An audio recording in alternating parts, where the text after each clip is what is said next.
제가 부부관계와 의사소통에 대한 관련된 것을 인터넷에 이렇게 찾다가 이혼 전문 상담 변호사가 올린 동영상을 보았습니다. 그분이 이제 부부가 서로에게 가장 듣고 싶은 말이 무엇인가를 이제 이야기를 했는데, 남편은 아내에게 고맙다는 말이고 아내는 남편에게 사랑한다는 말을 가장 듣고 싶어 한다는 겁니다. 남편은 그 가족 부양을 위해서 열심히 수고하는데 아내는 이제 수입이 적다고 하거나 또 다른 일로 불평만 할 때 남편 입장에서는 서운하고 무시당하는 느낌을 받는다는 겁니다.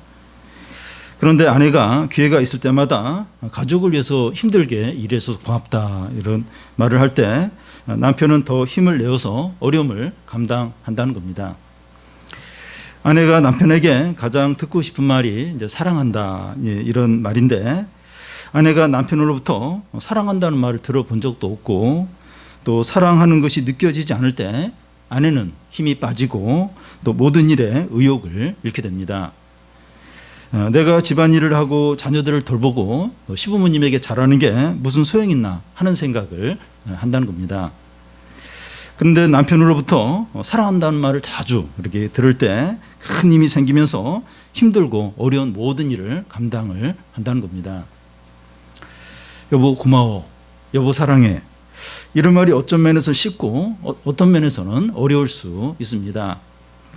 이런 말들이 이제 부부관계를 견고하게 또 행복하게 할 수도 있고, 이런 말들이 없을 때 불신이 생기면서 위기로 치닫을 수도 있다는 겁니다.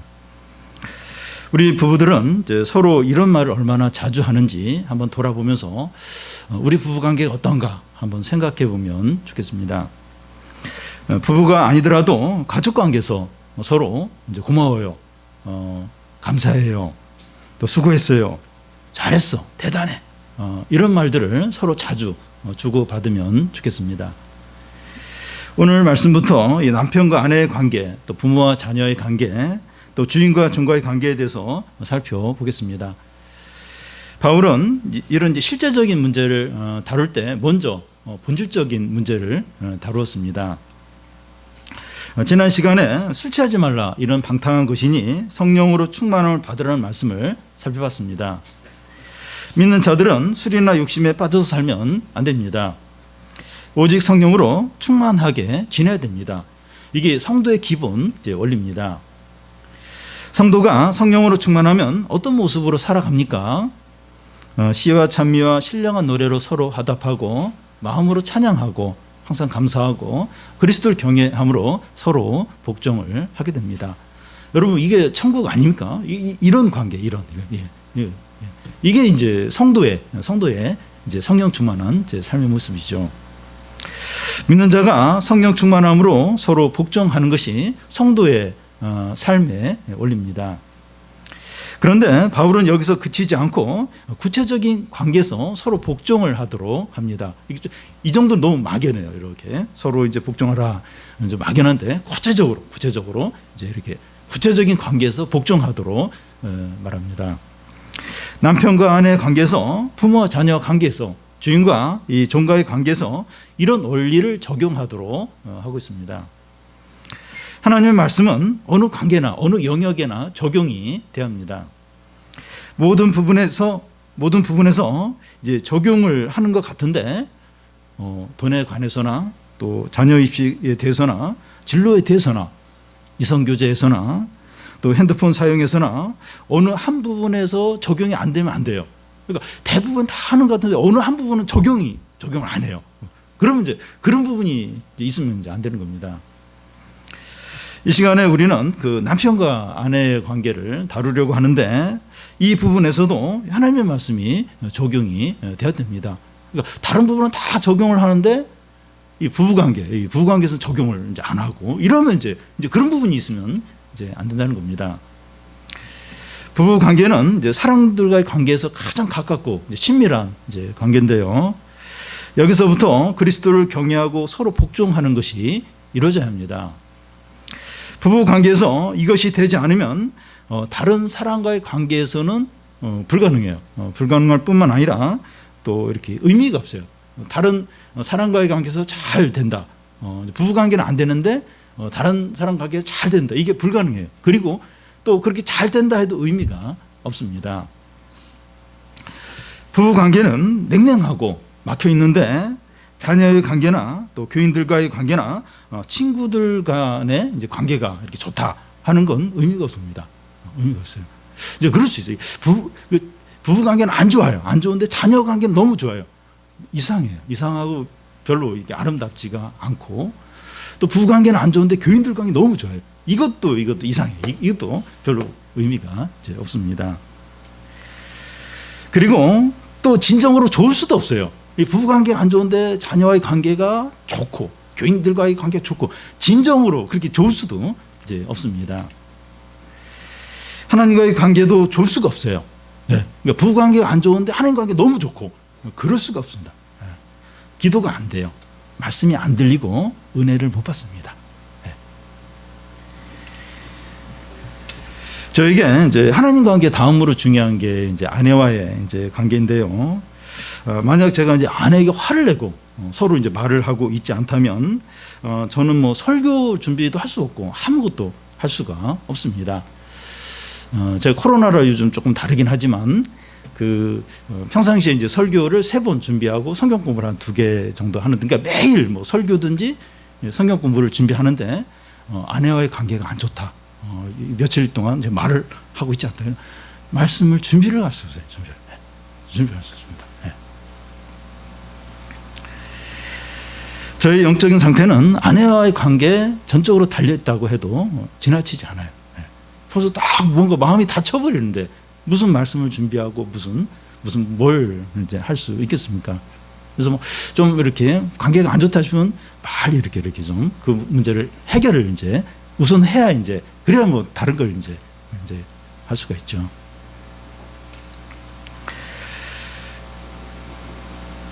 반대로 이제 부부 관계가 이제 이 원리로 이렇게 이 원리, 말씀의 원리대로 이제 복종하고 이런 게 된다면 다른 모든 사람과의 관계도 좋을 수 있어요. 또 이 모든 사람과의 관계가 풍성하고 행복할 수 있습니다. 부부 관계는 기본이에요. 그리고 여기서 모든 관계가 시작이 됩니다. 아담과 하와가 범죄한 이후로 모든 사람과의 관계가, 특히 부부 관계가 깨어지고 병들고 무너졌습니다. 우리가 크리스찬 부부로 살지만 상처와 재성으로 이 부부 관계가 막혔고 힘들고 답답할 수 있습니다. 그러니까 크리스찬 부부는 달라야 되는데 관계가 어려울 수 있어요. 힘들 수 있어요. 뭔가 이제 막힌 그런 관계일 수 있습니다. 그동안 나름대로 노력을 했지만 매번 실패를 하고 지금도 힘들 수 있어요. 노력을 안 한 게 아니에요. 노력을 했는데 매번 안 되는 거예요. 안 돼. 그래서 지금 관계가 힘들어요. 다른 건 다 어떤 면에서 그냥 어려움이 없는데 부부 관계가 이렇게 남의 그 말을 또 잘 하지 못하고 이게 어렵고 답답하고 막혀 있고 그럴 수 있습니다. 어떻게 해야 이 부부 관계가 회복이 되고 행복할 수 있습니까? 이 남자와 여자를 창조하시고 결혼 제도를 만드시고 또 이 두 사람을 부부가 되게 하셨고 지금까지 함께 살게 하신 하나님께 이 부부 문제를 가지고 나아가야 되죠. 그리고 하나님의 말씀을 들어야 됩니다. 이 시간에는 이제 아내에게 주로 이제 하시는 말씀을 살펴보고 이제 다음 주에는 남편에게 하시는 말씀을 주로 살펴보는데 오늘 이렇게 아내가 어떻게 하라 이제 어떻게 해야 된다 이제 이 말씀을 드려서 왜 아내한테만 이제 부부관계 책임을 돌리는가 이제 이렇게 생각하지 마시고 다음 주는 이제 남편들이 어떻게 해야 되는가 하는 이야기를 이제 보게 됩니다. 하나님께서 부부에게 하시는 말씀을 통해서 부부관계가 회복이 되고 은혜가 넘치기를 바랍니다. 먼저 그 아내들은 남편에게 복종을 하라는 겁니다. 우리 사회는 점점 모계 사회로 바뀌고 있습니다. 남편들은 돈을 버느라 집에 늦게 들어오고 아침에 아이들이 깨어나기 전에 일찍 출근을 합니다. 자녀들은 평상시에 엄마하고만 지내고 대부분의 결정들은 엄마가 이제 다 하게 됩니다. 자녀들은 엄마만 바라봅니다. 시댁 식구들보다도 친정 식구들이 더 가깝습니다. 이것이 보여주는 것은 가정이 이제 남편보다는 아내 중심으로 점점 이렇게 되어 간다는 겁니다. 이 강큰 남자 시리즈 중에 하나가 이 아침에 아내에게 밥을 이제 챙겨달라고 이제 요구하는 남편인데 요즘 시대는 그런 남편은 이상한 사람으로 이제 여겨집니다. 일본의 한 보험 회사에서 그 셀러리맨을 대상으로 이제 조사를 했는데 일본 남자들이 제일 비참하게 느껴질 때 언젠가 이제 하는 겁니다. 그 중에 하나가 퇴근해서 이제 초인종을 눌러도 대답이 없어서 이 아파트 문을 번호키를 눌러서 스스로 이제 열고 들어갔는데 아내는 TV를 보고 있는 겁니다. 남편이 밥 있어 하고 물으니까 아내는 쳐다보지도 않고 화면이 있지 이렇게 대답을 한다는 겁니다. 이것이 뭐 극단적인 예인지 모르지만 그 여성의 지위가 과거에 비해서 상당히 좋아졌고 남편과 이제 거의 이제 같습니다. 바울은 이제 아내에게 무엇이라고 말합니까?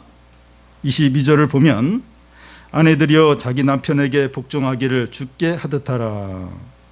아내에게 남편에게 이제 복종하라. 이제 이런 말은 요즘 시대에는 여성들에게 공분을 사요. 지금 여성 차별을 하는 말을 하고 있지 않나 이렇게 생각합니다.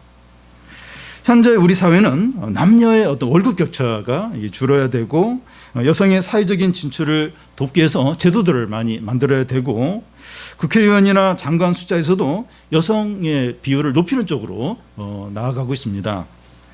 그런데 이런 사회 분위기에서 아내는 남편에게 복종해야 한다 이런 말은 시대에 뒤떨어지고 남성 우월주의의 어떤 잘못된 사고가 아닌가 이렇게 이제 받아들입니다. 그러나 시대가 어떠하고 또 사람들이 어떤 주장을 하고 우리 사회가 어떠냐 하는 것보다 우선적인 게 뭔가 하면 남자와 여자를 창조하시고 결혼 제도를 만들어 부부가 되게 하신 하나님께서 이 부부관계에 대해서 무엇이라고 말씀하시냐 하는 것이 중요합니다. 예를 들어서 그 신형 핸드폰이 나왔는데 이 핸드폰의 사용 방법은 핸드폰 스스로가 결정을 하는 것이 아니라 핸드폰을 만든 기술자가 결정을 하죠. 이 핸드폰은 어떻게 사용되고 또 어떤 기능이 있고 어떻게 해야 된다. 이건 그 만든 기술자가 이런 부분을 결정하고 또 정하게 되는 거죠. 이와 같이 바른 부부 관계는 부부들 스스로가 이제 이 정하는 것이 아니라 부부 관계를 정하신 하나님의 말씀에 따라서 결정해야 되는 거죠. 그런데 자꾸 이렇게 사람들이 뭐 부부 관계 이래야 되고 자꾸 자기 입장에서 막 이렇게 하고 그리고 이제 이런 성경 말씀은 아니 시대가 어떤 시대인데 이런 말을 하냐 이러면서 무시를 이제 한다는 거예요. 근데 누가 사람을 창조하고 누가 남자 여자를 만들고 누가 결혼 제도를 만들고 누가 부부 관계를 이렇게 만들었냐 하는 겁니다. 이거 하나님 말씀 대로 이제 해야 이제 이 부부가 관계가 회복이 되는 거죠. 부부 관계가 진정으로 살아나고 행복할 수 있는 거죠. 먼저 하나님께서 아내들에게 남편에 대해서 어떻게 하라고 말씀합니까? 22절을 다시 보면 아내들은 자기 남편을 복종하기를 주께 하듯 하라는 겁니다. 여기서 이 주께 하듯이라고 하는 것은 예수님과 남편을 동일시하라는 말이 아닙니다. 남편은 곧 주님이기 때문에 남편의 모든 말에는 절대 순종을 해야 되고 또 말대답을 하거나 다른 의견을 제시하면 안 된다 하는 의미가 아닙니다.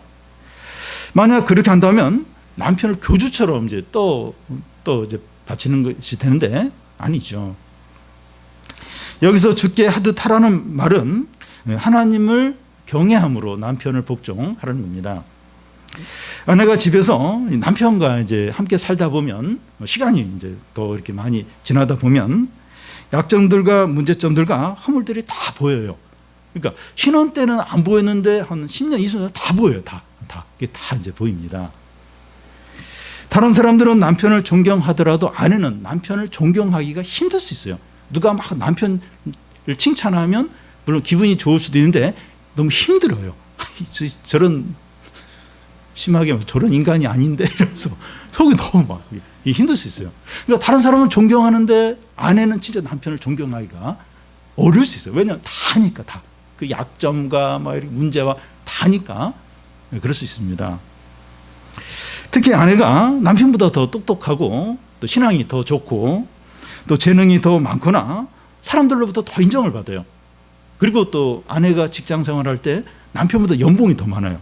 그럴 때 남편을 무시하기가 쉽습니다. 아내가 남편을 이제 바라보면서 복종을 하려고 하면 너무나 어려워요.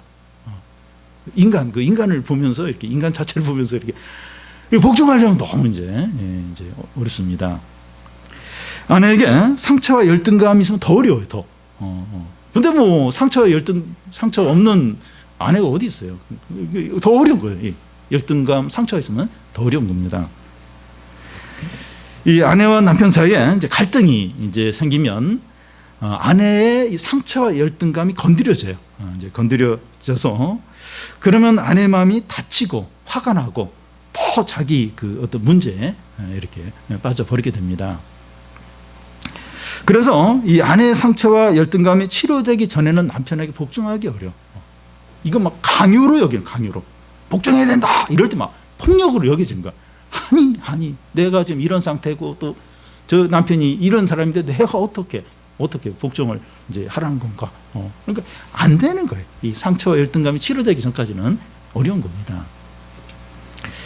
그리고 아내는 남편을 바라보면 이제 복종할 수 없는 변명거리들이 너무나 이제 많이 이제 생기는 겁니다. 아내보다 이제 그 신앙이 이제 약하거나 또 충동적으로 이제 남편이 행동하는 부분이나 또 사람들의 말에 너무 쉽게 이제 휘둘리는 거나 또 그동안 또 실패를 많이 했어요. 실패를 많이 했던 그런 일들이나 또 뭐 술을 또 이제 좋아하거나 또 세상 재미에 빠져 있거나 또 뭐 게으르거나 또 돈을 또 못 벌어오는 이런 것들이 참 아내가 남편에게 복종할 수 없는 변명거리들이 이제 됩니다. 남편이 이런 수준인데 어떻게 복종할 수 있느냐 하는 거예요. 그래서 이 아내가 남편을 바라보고 이제 존경할 만한 것을 찾아서 복종하려고 하면 불가능해요. 물론 뭐 이제 예외적으로 드물게 이제 뭐 그럴 수는 있지만 존경할 걸 찾아서 이제 복종해야겠다. 이건 너무나도 어렵습니다. 어떻게 해야 됩니까? 어떻게 해야 돼요? 어떻게 해야 됩니까? 죽게 하듯 하라는 겁니다. 다시 말해서 아내가 성령 충만하여 하나님을 경외함으로 남편에게 죽게 하듯 하는 거예요. 그렇게 해야만 이제 이 말씀대로 이제 할 수 있는 겁니다. 그래서 아내는 항상 신앙생활을 잘해야 됩니다. 이게 필수예요, 필수. 신앙생활 항상 잘하고 이제 성령 충만 해야 됩니다. 믿음이 안 좋아지면 남편의 본 모습이 크게 보여요. 그러면 이제 짜증이 나고 아무 말이나 툭툭 나와요. 툭툭 나오고 무시하는 말이 나오게 됩니다. 이 툭툭 나오는 말들이 대부분을 무시하는 말이에요. 툭툭 나오는데 막 존경하고 그런 말은 툭툭 안 나와요. 그거 막 이렇게 고민을 하고 막 해야 나오지. 그러니까 툭툭 나오는 말은 다 무시하고 짜증내는 이제 그런 말들이 이제 나올 수밖에 없습니다. 이 사람들과의 관계에서 제일 중요한 것이 이제 하나님이 크게 보여요. 크게 이제 보여야 됩니다. 하나님의 은혜와 사랑이 의식이 되어야 다른 사람을 존중하고 용납하고 사랑하게 되죠. 사랑하게 됩니다. 부부 관계든지 자녀의 관계든지 교인과의 관계든지 친구와의 관계든지 제일 중요한 것이 우리 자신이 성령 충만한 거예요. 성령 충만한 겁니다. 그러기만 하면 그 주님의 마음으로 얼마든지 용납하고 또 사랑하고 인내할 수 있습니다. 그래서 이제 뭐 이런 부분들 이제 부부 문제 가지고 이제 상담을 이제 받으러 가게 되는데 제가 뭐 상담은 잘 몰라요. 모르는데 이제 상담에서는 뭐가 이렇게 억울하고 눌린 거 있으면 그걸 누르지 말고 이게 표현을 하라, 이야기를 하라고. 그러면서 이제 이렇게 그 관계 회복을 위해서 이제 여러 가지 이제 조언을 하게 됩니다. 이제 이런 게 사실 필요해요. 이렇게 그 누르지 말고 표현하는 거.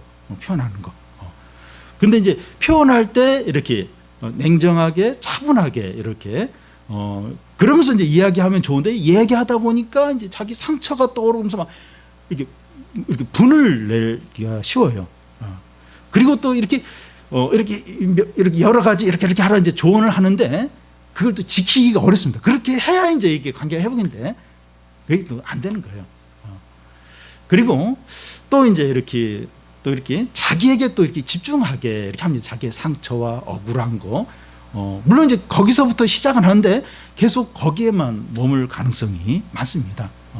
그러니까 이제 그런 이제 이게 좀 이런 상담이 이제 필요하고 도움이 되는데, 이런 문제를 진정으로 해결이 안 됩니다.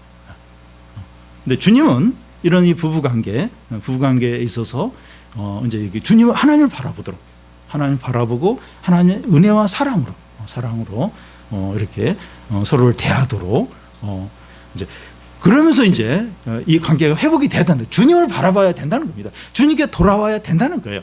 주님의 은혜와 사랑으로 해야 이제 이 관계가 온전하게 이제 회복이 이제 된다는 겁니다.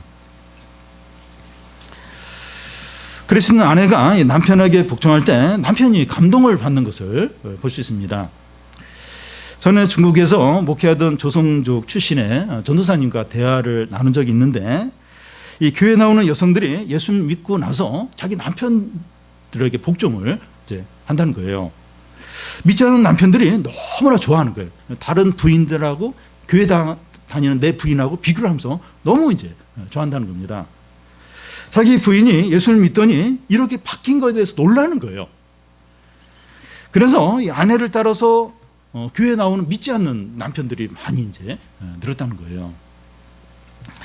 믿는 아내들이 믿지 않는 남편에게 복종하는 이유가 뭡니까? 존경할 만한 것이 있어서 이제 그런 게 아니죠. 그런 게 아닙니다. 믿음으로 복종을 한 거죠. 그러니까 성경 말씀에 복종하라 이제 이렇게 하니까 복종을 한 거예요. 그런 겁니다. 그러니까 믿지 않는 남편이 구원을 받는 거예요. 그 영혼을 건지게 되는 축복을 누리는 겁니다. 하물며 믿는 남편이라면 더더욱 아내가 그렇게 해야 되지 않느냐 하는 겁니다. 근데 뭐 이게 또 안 돼요. 믿는 남편에 대해서 막 아내는 또 기대를 더 이제 갖는 거예요. 믿는 남편이니까 이렇게 잘 해줘야지. 그걸 막 기대하는데 또 그게 안 채워지고 그러니까 막 미워하고. 근데 그렇게 하지 않는 거예요. 먼저 믿는 남편이면 더더욱 이제 복종을 이제 해야 합니다. 그러면 이 아내가 남편에게 복종을 하는 게 어떤 겁니까? 복종하는 게 뭐죠? 이게 복종하는 게 어떻게 하는 겁니까? 남편을 아내는 마음대로 하지 않는 겁니다. 남편을 마음대로 하려고 하지 않는 거죠. 자식도 이 부모 마음대로 안 되는데 남편이 아내 마음대로 안 되죠. 절대 그렇게 안 됩니다. 부부 관계가 안 좋은 이유 중에 하나가 아내가 남편을 자기 마음대로 이제 하려고 하는데 안 되니까 미워하고 싫어하는 겁니다. 마음대로 이렇게 하고 싶어요. 근데 안 돼, 절대 안. 아무리 이렇게 그 남편이 이렇게 뭔가 이렇게 내놓을 게 없고 이렇게 막 소극적이고 그런다 할지라도 그렇지 않습니다. 이렇게 마음대로 하려고 할 때 절대 이게 그래 안 해요. 어느 정도까지 하는데 어느 정도에서는 절대 그게 이렇게 동조를 안 합니다. 안 되죠. 아내가 이제 은혜가 없을 때 이래요. 은혜가 없을 때 더더욱 이렇게 마음대로 이제 하려고 합니다. 이건 이제 남편에게 복종하는 게 아니죠. 아내가 남편을 주도하려고 하거나 이기려고 하거나 조정하려고 하지 않는 겁니다. 어떤 일을 결정하려고 할 때 아내는 충분히 자기 생각과 의견을 이야기하지만 남편이 결정하도록 하는 겁니다. 그리고 남편을 자식들 앞이나 사람들 앞에서 무시하는 그런 말이나 행동을 하지 않는 겁니다. 이렇게 남편을 깎아내리는 어떤 말이나 그런 행동을 이제 하지 않는 겁니다. 다음은 아내가 남편에게 복종해야 하는 이유입니다. 성경은 우리에게 무엇을 요구하실 때 왜 그렇게 해야 하는지 합당한 이유를 말합니다. 하나님은 부당하게 어떤 것을 명령하는 법이 없어요. 무조건 해라! 이렇게 하는 법이 없습니다. 바울은 아내들이 남편에게 복종해야 될, 복종하라고 말하면서 그 이유를 함께 말씀합니다. 23절을 보면, 이는 남편이 아내의 머리됨이 그리스도께서 교회의 머리됨과 같음이니 그가 바로 몸의 구주시라. 아내가 남편에게 복종해야 되는 이유가 두 가지를 말하는데, 이 하나는 남편이 아내의 머리가 되기 때문이고, 다른 하나는 남편이 아내의 머리 되는 것이 그리스도께서 교회의 머리 되는 것과 같기 때문이라는 겁니다. 먼저 아내가 남편에게 복종해야 되는 이유가 남편이 아내의 머리가 되기 때문이라는 겁니다. 이것은 창조 질서를 말합니다. 창세기 2장에 보면 하나님이 아담을 먼저 창조하시고 나중에 아담의 갈비뼈 하나를 취해서 하와를 만드십니다. 하와는 이제 아담을 돕도록 창조되었습니다. 아담과 하와의 관계는 아담이 하와의 머리인 겁니다. 이 머리라고 하는 것은 대표성과 주도권을 가진 것을 이제 의미하는데요. 이 기업의 머리는 CEO죠. 나라의 머리는 대통령이고, 이 군대의 머리는 참모총장입니다. 아담이 하와의 머리라고 하는 것은 하와가 이제 아담에게 의존적이 되어야 되고 돕는 자가 되어야 한다는 겁니다. 바울은 디모데 전서에서 이 아담이 먼저 지음을 받았고 하와가 그 후며 아담이 속은 것이 아니고 여자가 속아서 죄에 빠졌다고 말합니다. 선악과를 따먹는 문제에서 하와가 아담과 상의하고 아담의 의견을 따라야 되는데 그렇게 하지 않은 겁니다. 이 하와는 아담에게 이제 의존적이 되지 않고 혼자서 이제 독립적으로 결정을 하고 행동을 했기 때문에 범죄를 하게 됐다는 겁니다. 왜 아내가 남편에게 복종을 해야 됩니까? 왜 아내가 남편에게 복종을 해야 되죠? 남편이 아내의 머리이기 때문입니다. 이건 하나님이 정한 질서입니다. 아내가 남편에게 복종하는 것은 자연 질서라는 거예요. 남편이 더 똑똑하거나 더 능력이 많거나 신앙이 더 좋기 때문이 아니라 사람을 창조하시고 남자와 여자를 지으시고 또 결혼 제도를 만들어서 부부가 되게 하신 하나님이 정한 질서라는 겁니다. 여러분, 세상에는 이제 질서가 있어요. 권위가 있습니다. 그래야 이제 국가든지 기업이든지 가정이든지 학교든지 모든 부분이 돌아갑니다. 그래서 뭔가 이게 평등이 중요하다 이래서 다 이제 무슨 권위를 다 없애버리면 이게 개판이다 이렇게. 그래서 무정부보다는 독재가 낫다 이제 이런 말을 이제 하는데, 그러니까 그래도 이제 질서가 있는 게 이게 안전한 그리고 평안한 이제 그런 겁니다. 그러니까 하나님이 이렇게 어떤 질서를 이제 세우시는데 그 질서가 뭔가 하면 부부 관계에서 질서가 뭔가 하면 그 남편을 머리로 이제 세운 겁니다. 그런데 인류가 이제 타락한 이후에 아내들은 남편에게 복종하지 않고 남편들도 아내를 사랑하지 않습니다.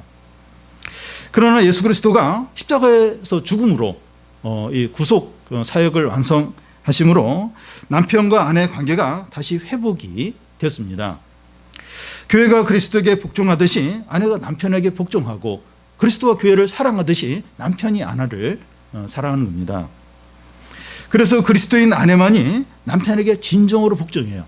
진정으로 복종하고 그리스도인 남편만이 아내를 진정으로 사랑하게 됩니다. 이와 같이 이 그리스도인 부부관계는 너무나 놀랍고 신비롭습니다. 신비로워요. 서로 사랑하고 섬기고 안 싸우고 잘 지내는 정도가 아니라는 겁니다. 그 정도가 아니라는 거예요. 그리스도와 교회의 관계처럼 너무나도 놀랍고 영광스러운 관계라는 겁니다. 저희 이제 부부 관계를 좀 보면 제가 예수님을 믿지 않았으면 얼마나 불행하고 고통스러웠을까 하는 생각을 이제 한 번씩 할 때가 있습니다. 제 안에 있는 분노와 이기심으로 다툼과 아픔이 얼마나 많았을까 이런 생각을 이제 한 번씩 하게 됩니다. 물론 아직 약하고 불안정한 부분이 이제 많이 있지만 하나님의 은혜라는 생각이 많이 들어요. 이렇게 거의 뭐 싸우지도 않고 뭐 큰 소리도 안 지르고 전에 이제 이렇게 저희 아들이 뭐 이렇게 학교에서 무슨 수업을 들으면서 그 부모에 대해서 이제 이렇게 평가하는 어떤 그런 이렇게 레포트를 쓰는 걸 제가 이제 본 적이 있는데 우리 엄마 아빠는 뭐 안 싸운다고 뭐 이제 그런 거 한데 예. 그러니까 참 이게 이제 하나님의 은혜입니다. 은혜. 참 놀랍. 저 예수님을 안 믿었으면 어땠을까? 제가 아내를 얼마나 괴롭혔을까? 힘들게 했을까? 이제 그런 생각을 하고 참 이렇게 감사해야 할 때가 있습니다. 우리 교회 이제 부부들을 좀 보면 약한 부분이 있지만 건강하고 아름답고 은혜스러운 부부들이 많습니다. 많아요. 우리 교인들의 성품이나 뭐 도덕성이 이제 높아서라기보다도 이 하나님의 은혜 때문이죠. 하나님의 은혜를 받으니까 참 이제 이 가정이 건강하고 아름답고 은혜스럽고 이제 행복한 겁니다. 뭐 그러지 못할 때도 있는데 그래도 은혜 때문에 참 가정이 부부관계가 행복하지 않나 생각됩니다. 여기서 이제 남편이 아내의 머리됨을 말하는데 이 남편과 아내의 관계는 몸의 지체 원리로 설명할 수 있습니다. 우리 몸의 각 부분들은 서로 한 해로 연합이 되어 있어서 몸의 각 부분들이 서로 갈등하거나 거부하지 않습니다. 그런데 이제 중풍병자들의 손이 무의식적으로 막 이제 떨리기도 하고 또 위가 일시적으로 굳어질 때가 있는데 몸의 한 부분이 이제 따로 노는 거죠. 이건 비정상적이에요. 큰 병이 되고 큰 이제 위기가 됩니다. 근데 몸의 각 부분이 이런 경우가 드물어요. 보면 이제 몸의 각 부분들이 서로 이렇게 협력하고 연합이 되고 일치가 되죠. 만약 이 몸의 각 부분이 이렇게 뭔가 충돌이 일어난다, 따로 논다 이러면 큰일 나는 거죠. 남편이 아내의 머리라고 하는 것은 부부는 생명으로 연합된 한 몸이라는 겁니다. 몸의 각 지체들이 생명의 연합체이듯이 남편과 아내는 생명으로 연합한 한 몸입니다. 그래서 남편과 아내 사이에 미움이나 질투나 또 불신이나 이 증오가 있다면 뭐 그럴 수도 있는 것이지 그게 아니라 큰 위기라는 거예요. 몸의 각 부분이 뭔가 충돌이 일어나고 이제 그런 걸 따로 노는 거와 이제 같은 거기 때문에 이건 큰 위기예요. 이게 부부가 이제 오랫동안 말을 하지 않는다, 서로 막 다툰다, 그렇게 서로 미워한다. 이건 지금 큰 위기입니다. 그럴 수 있는 거지, 그럴 수 있는 게 아니라 이게 큰 위기예요. 큰 위기입니다. 부부 관계가 이제 이런 상태에 있으면, 이런 상태에 이제 오래 이제 지속이 되고 있다. 이런 상태. 그러면 심각한 병에 이제 걸린 겁니다. 부부 관계가 이런 상태면 가정에도 큰 문제가 있어. 큰 문제가 있는 거고 자녀가 행복하지 않아요. 1차적으로 자녀가 그 영향을 받아요. 안 좋은 영향을 받아서 자녀도 안 행복합니다. 뭔가 이렇게 집에 오는 게 편안하지가 않은 거예요. 뭐 큰 소리가 나고 뭐 물건을 뭐 집어던지면서 싸우지 않는다 할지라도 느껴요. 자녀가 편안하지 않은 거예요. 행복을 잘 못 느끼게 되고 또 하는 모든 일이 의미가 없습니다. 진정한 의미를 못 찾아요. 진정한 어떤 그 하는 일에 대해서 열매를 못 거두게 됩니다. 몸에 중병이 생긴 것처럼 마찬가지인데 수입이 많아지고 뭐 자녀 성적이 올라가고 또 사람들에게 인정받는 것이 아무 유익이 없어요. 아무런 유익이 없게 됩니다. 몸에 중병이 걸린 것과 같아요. 이 부부관계 안 좋은 건. 근데 뭐 다른 건 다 좋아요. 그거 빼놓고. 아무런 의미가 없어요. 아무런 기쁨이 안 됩니다. 그리고 몸의 각 지체들 가운데 어느 지체가 더 우월하고 더 열등하다는 것이 의미가 없듯이 남편과 아내 중에서 어느 쪽이 더 우월하다, 더 뭐 열등하다, 그게 아무런 의미가 없습니다. 남편과 아내는 구원의 문제나 은혜를 받는 것이나 하나님께 나아가는 데 차이가 없습니다. 그래서 아내가 남편에게 복종해야 하는 이유는 남편보다 열등하기 때문이 아닙니다. 뭐가 열등하기 때문이 아닙니다. 하나님이 세우신 질서 때문이죠. 하나님께서 남편을 대표와 머리와 리더로 세웠기 때문에 아내가 이제 복종하는 거죠. 복종하는 겁니다. 그러면 하나님께서 남편을 아내의 머리와 대표와 리더로 세웠기 때문에 이 남편은 아내에게 군림하고 지시를 해도 되는 겁니까? 절대로 그렇지 않습니다. 23절 끝에 보면 그가 바로 몸의 구주시니라 말하는데, 여기 그가가 그리스도를 말하느냐 남편을 말하느냐 한 것으로 이렇게 좀 나눠집니다. 그런데 그가가 이제 그리스도로 보는 이유는 이제 몸의 구주라는 말 때문입니다. 그런데 구주라는 말은 이제 구원자라는 의미도 있고 보호자라는 의미도 있습니다. 그래서 그가를 이제 남편으로 봐도 무방합니다. 이 남편이 이제 머리라면 이제 몸에 해당하는 아내의 보호자라는 겁니다. 29절이 이제 바로 그런 말씀인데, 누구든지 언제나 자기 육체를 미워하지 않고 오직 양육하여 보호하기를 그리스도께서 교회에게 함과 이제 같이 한다 이렇게 하는데요. 이 남편이 아내에게 이제 이렇게 한다는 거예요. 이 남편이 아내의 보호자이고 양육자입니다. 이 베드로 전서에 보면 그 아내는 연약한 그릇이다 이렇게 말씀하고 있는데, 여자는 남자와 다르고 여자는 남자에 비해서 모든 부분에 있어서 약합니다. 남편이 모든 부분에서 아내의 보호자이고 양육자입니다. 남편들은 아내와의 관계에서 자기의 위치와 역할을 찾아야 됩니다. 그러니까 막 뭐든지 말다툼에서 이기려고 하고 아내를 막 이렇게 자기 마음대로 하려고 하고 그런 생각을 하면 안 되고, 이 아내의 관계에서 내 위치와 역할이 뭔가 그걸 항상 생각을 해요. 이 보호자고 양육자죠. 양육자로 이제 있는 거죠. 이 역할을 이 위치를 항상 생각을 해야 됩니다. 나의 아내는 뭐 영성 관리도 잘하고 건강하고 사람과의 관계도 좋기 때문에 힘들지 않을 거야. 그렇지 않습니다. 아내가 힘든다는 말을 하지 않는다고 잘 지내는 것이 아니라는 거예요. 그런 말을 우리 아내는 한 적이 없어. 그렇다고 잘 지내는 게 절대 아닙니다. 힘들다는 이야기를 할 정도면 상태는 아주 심각한 거예요. 힘들다. 이 상태가 이제 심각한 겁니다. 그러니까 여자들은 그래요. 엄마 아내들은 그래요. 이야기를 잘 안 해요. 안 해. 물론 뭐 좀 그 이야기를 하는 분들 있지만 대부분이 안 해요. 근데 힘들어 죽겠다, 힘들다 이런 이야기를 직접 하면 진짜 심각한 겁니다.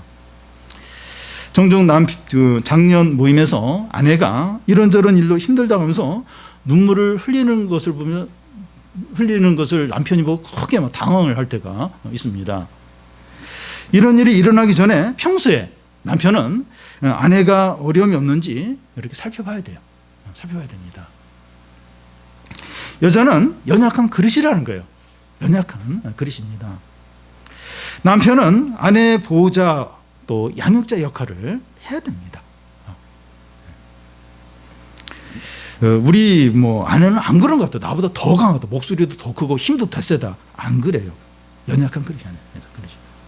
남편은 항상 보호자, 양육자로 있어야 됩니다.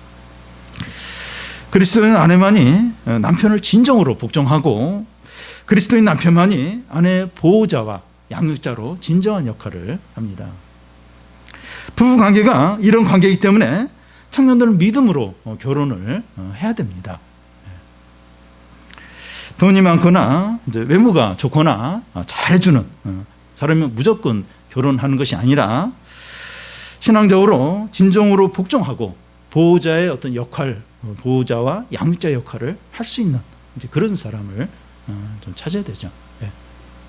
그러니까 좀 또 이렇게 쉽지가 않는데 그래도 이렇게 믿음으로 좀 하나 인도받아서 그렇게 해야 됩니다. 나를 좋아한다고 해서 또 외적으로 잘 갖췄다고 해서 결혼하면 돼. 결혼하고 이제 전도하면 되지. 근데 그렇게 될 수도 있어요. 될 수도 있는데 안 될 가능성이 훨씬 더 많습니다. 훨씬 더 많습니다. 그래서 이 결혼이 이런 거라면 진짜 잘해야 되죠.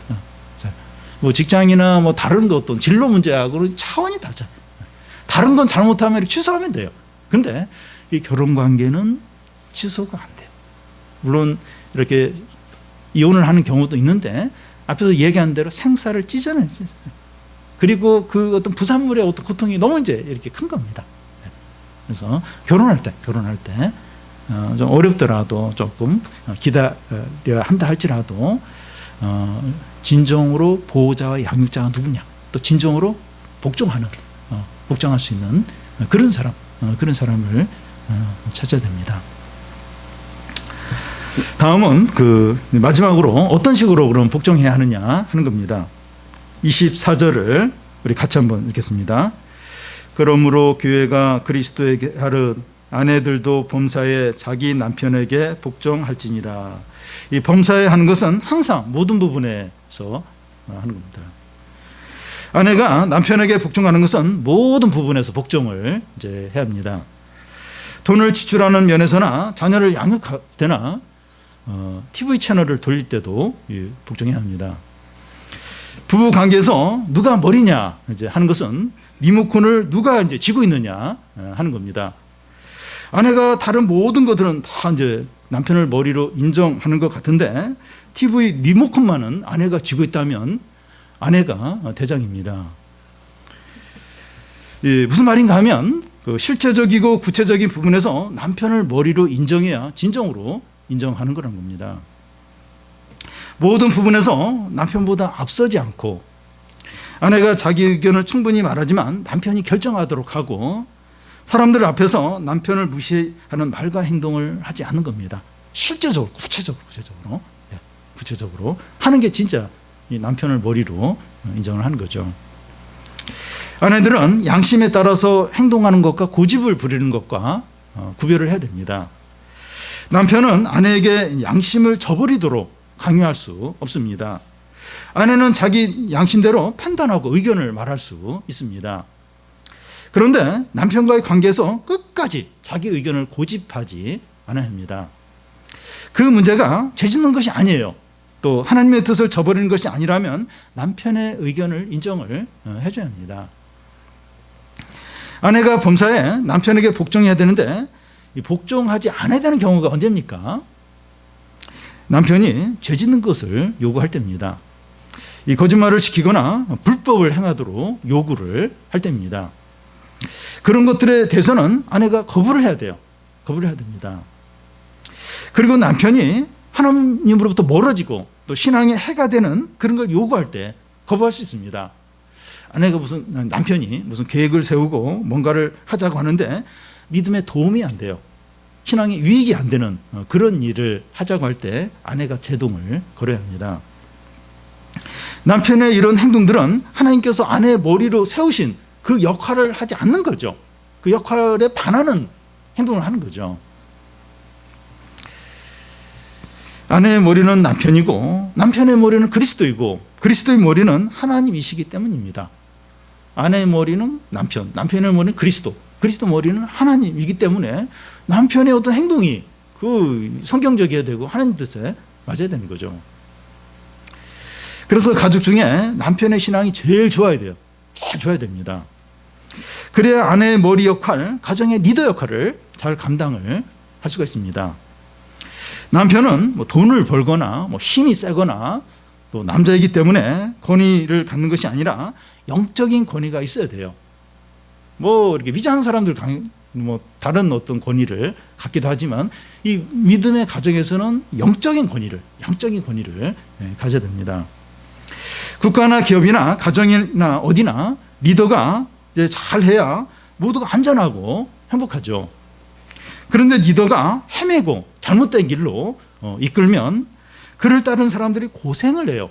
불행하게 됩니다.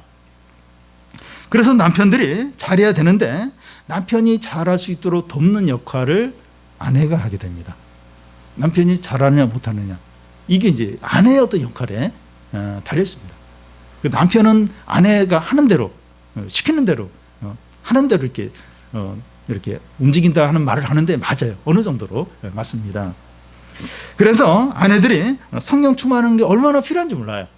자기 신앙도 지켜야 될 뿐만 아니라 남편까지도 그런 부분을 도와야 되는 거예요. 또 제동을 걸기도 하고 또 힘을 실어주기도 하고 이게 이제 아내의 역할, 이게 아내의 이제 역할인 겁니다. 그래서 아내 역할이 얼마나 중요한지 몰라요. 어떤 면에서 남편의 역할보다 아내 역할이 더 중요하기도 합니다.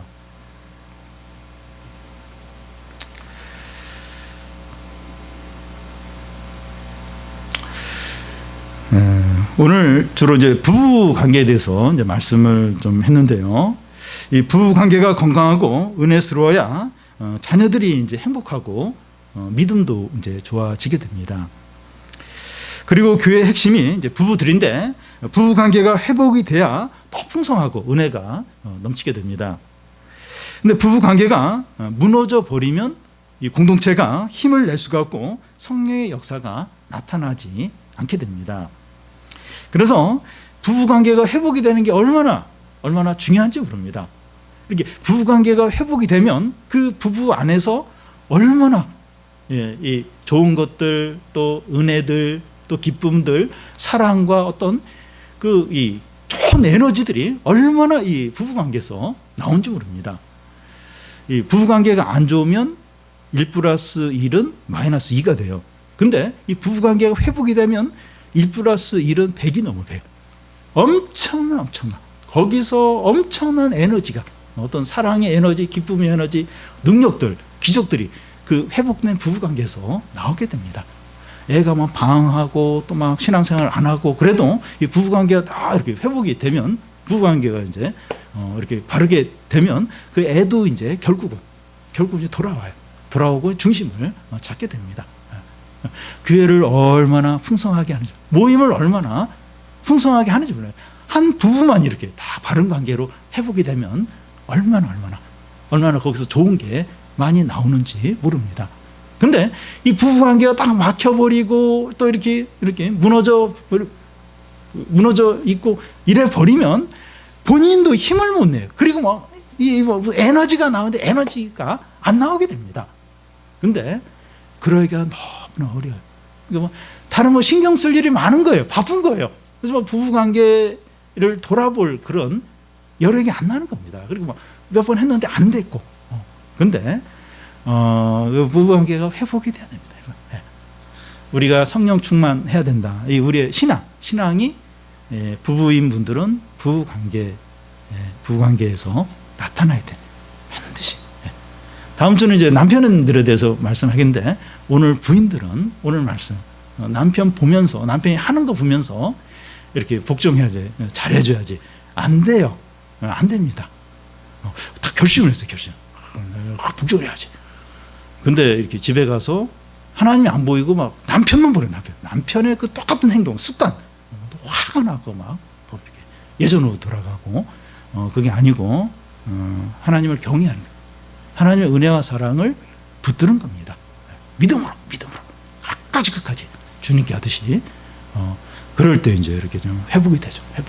회복이 되고 참 풍성하게 되고 굉장히 이렇게 막 채워지는 거예요. 기쁨이. 우리 각자가 이제 자기의 위치와 상황 가운데서 성령 충만하고 하나님을 경외하고 서로 용납하고 인내하고 사랑하시기 바라요. 우리 각자가 다 똑같아요. 원리는 똑같습니다. 부부관계뿐만 아니라 똑같아요. 원리. 하나님을 경외하는 거예요. 그러기 위해서 이제 성령 충만하고, 그래서 이제 믿음으로 이제 하나님 은혜로 사람을 대하는 거죠. 용납하고 사랑하고, 그러면 기쁨이 있어요. 은혜가 있어요. 회복이 있습니다. 우리 모든 교우들이 그런 축복들, 은혜들을 다 누리시기를 바랍니다.